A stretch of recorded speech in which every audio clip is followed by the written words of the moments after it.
Oke, ayo. Baik, selamat malam untuk bapak-bapak, ibu-ibu. Selamat malam. Ya, kami dari Stikes Maharani Malang ingin menyampaikan penyuluhan yaitu tentang perawatan stroke di lingkungan keluarga. Mungkin langsung saja ya untuk materinya. Untuk panitia silakan bisa share screen terlebih dahulu.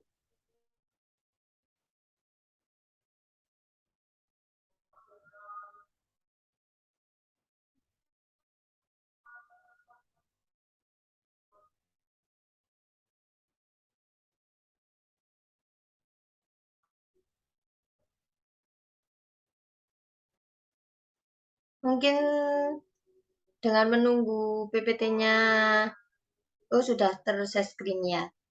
Baik, di sini kita dari kelompok 2 ya, yang beranggotakan saya sendiri Dewi Ulil Bajatul Faiko selaku moderator, Mbak Alfi Masita, Muhammad Trias Kurnia Sandi, Mbak Mutiara Renggani selaku pemateri hari ini, dan yang terakhir Kenia Erli Revani Putri. Untuk Mbak Mutiara Renggani, saya persilakan sebagai pemateri. Baik, terima kasih Mbak Dewi sebagai moderator. Assalamualaikum warahmatullahi wabarakatuh. Waalaikumsalam warahmatullahi wabarakatuh. Baik, Bapak-Bapak dan Ibu-Ibu, perkenalkan saya Mutiara Renggani. Di sini saya akan menyampaikan mengenai perawatan stroke di lingkungan keluarga. Bisa di next Mbak PPT-nya. Nah, sebelum itu kita harus tahu dulu apa sih stroke itu. Nah, biasa stroke itu kita sebut dengan cerebrovascular accident atau CVA. Ini merupakan kehilangan fungsi otak yang diakibatkan oleh dua penyebab. Yang pertama yaitu adanya sumbatan dan yang kedua juga karena perdarahan. Next. Kemudian tanda dan gejala dari stroke itu setiap orang berbeda. Namun tanda dan gejala yang khas yaitu kelumpuhan fungsi sebagian pada tubuh seperti mati rasa pada sebelah tubuh. Kemudian akan bertambah gejalanya secara bertahap dan biasanya diikuti dengan berbagai gejala serius seperti kelumpuhan, kemudian ketidakmampuan berbicara secara jelas yang kita sebut dengan afasia. Next. Hal yang perlu kita lakukan atau pertolongan pertama kita lakukan saat stroke itu terjadi, yang pertama yaitu mengusahakan tetap tenang dan jangan terburu-buru. Kemudian memposisikan pasien setengah duduk menggunakan bantal atau juga bisa dengan duduk untuk mencegah keparahan stroke. Kemudian memastikan jalan nafas terbuka atau tidak tertutup dan segera merujuk pada pelayanan kesehatan kalau bisa rumah sakit yang terdekat. Next. Nah, hal yang perlu kita ketahui di keluarga sebelum perawatan pasca stroke di rumah yaitu mengetahui masalah yang dialami atau jenis stroke yang dialami pasien. Kemudian mengetahui masalah kesehatan akibat stroke atau kecacatan yang dialami oleh pasien. Dan kita juga harus memahami jenis dan perawatan selama pasien di rumah sakit. Ini agar kita bisa menyesuaikan dengan di rumah. Kemudian kita juga harus memahami kebutuhan klien dari aspek bio, kemudian psikososial, dan spiritual. Kemudian kita juga harus memahami cara pencegahan stroke berulang dalam lingkungan keluarga. Next. Nah, ketika kita sudah berada di rumah atau pasien sudah berada di rumah, perawatan yang kita bisa lakukan saat di rumah yaitu yang pertama membantu perawatan personal hygiene seperti kebersihan, kenyamanan, dan kerapian penampilan diri seperti mandi, kemudian oral hygiene, dan juga pengendalian BAB atau buang air besar dan buang air kecil. Kemudian kita juga bisa membantu dan dalam pemenuhan kebutuhan sehari-hari baik bio, psiko, dan spiritual. Di mana bio ini yaitu makanan yang seimbang, minum yang cukup untuk menunjang kesehatan. Kalau psikososial, kita bisa menunjukkan atau memberikan sikap mengasihi, perhatian, menyayangi. Kemudian kalau sosial, kita bisa melakukan membantu bersosialisasi dengan lingkungan keluarga maupun masyarakat. Sedangkan kalau di spiritual kita bisa membimbing dan membantu dalam pemenuhan kebutuhan spiritual seperti beribadah. Next. Kemudian untuk pencegahan stroke secara berulang, kita bisa menggunakan akronim patuh untuk tetap bisa mengingat. Yang P, periksa kesehatan secara rutin dan harus mengikuti anjuran dokter seperti minum obat-obatan. Kemudian yang A, mengatasi penyakit dengan pengobatan yang tepat dan teratur.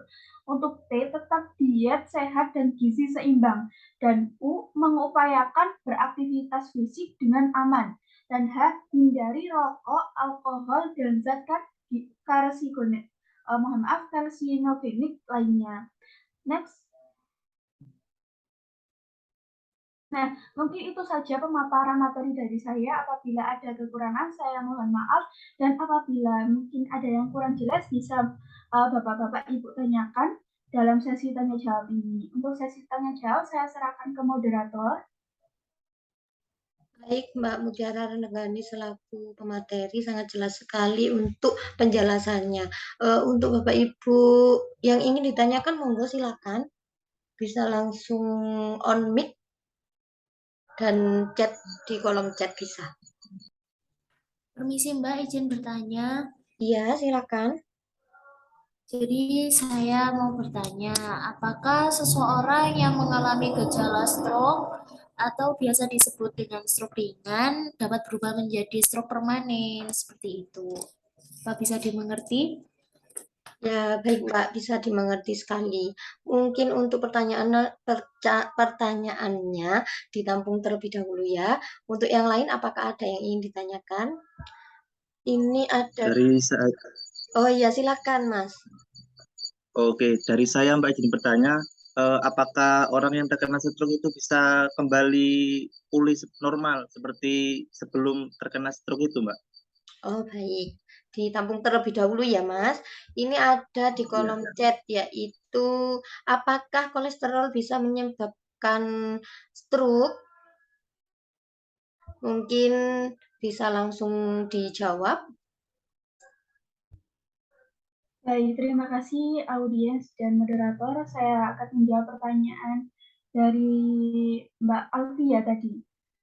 Gejala stroke biasa atau stroke ringan bisa berubah menjadi stroke permanen. Nah, stroke ringan itu merupakan stroke yang berlangsung singkat atau dalam hitungan menit maupun jam. Tetapi meski demikian, tetap kita perlu waspada dengan stroke ringan ini. Meskipun sebentar, ini bisa juga menjadi stroke yang permanen apabila gejala dalam stroke ringan ini tidak segera kita tangani. Seperti itu. Mbak Alfi, apakah sudah jelas? Baik Mbak, terima kasih sudah jelas sekali. Baik, terima kasih. Kemudian saya akan menjawab pertanyaan dari Mbak Kenia, apakah kolesterol bisa menjadi penyebab dari stroke? Yaitu jawabannya bisa, Mbak. Karena kalau kolesterol yang tinggi pada tubuh itu, seseorang menjadi stroke dikarenakan terlalu banyak zat lemak tersumbat dalam aliran darah. Nah, apabila darahnya menyumbat, kemudian akan terjadi sumbatan di otak seperti penyebab stroke yang sudah saya jelaskan tadi. Bagaimana Mbak Kenia, sudah jelas? Sudah.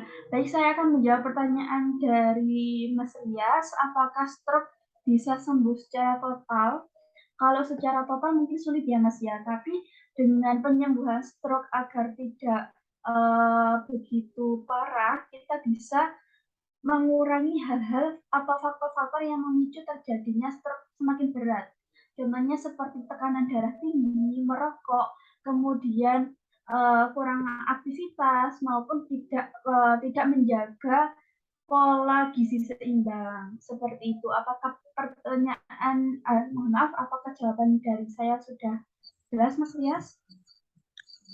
Sepertinya sangat jelas sekali. Terima kasih, Mbak. Baik, terima kasih audiens yang telah antusias sekali dalam sesi kita hari ini. Mohon maaf apabila saya banyak sekali kekurangan. Saya akhiri. Wassalamualaikum warahmatullahi wabarakatuh. Saya serahkan ke moderator. Waalaikumsalam warahmatullahi wabarakatuh. Waalaikumsalam Terima kasih untuk audiens dan pemateri. Untuk pertanyaan dan jawaban sangat jelas sekali. Mungkin pemahamannya udah paham semua ya tentang bagaimana perawatan di lingkungan keluarga. Nah, untuk bapak-bapak, ibu-ibu, apakah ada yang ingin ditanyakan lagi? Sepertinya sudah, Mbak. Sudah nggih. Baik untuk Bapak-bapak, Ibu-ibu, terima kasih atas waktunya dan semoga semua diberi kesehatan dan kami dari kelompok 2 dari Stikes Maharani Malang, mohon maaf jika ada kesalahan kata. Saya akhiri untuk penyuluhan hari ini nggih. Wassalamualaikum warahmatullahi wabarakatuh. Waalaikumsalam Waalaikumsalam warahmatullahi warahmatullahi wabarakatuh. wabarakatuh. Terima kasih, Mbak, Iya, untuk terima penjelasannya. kasih. Sama-sama.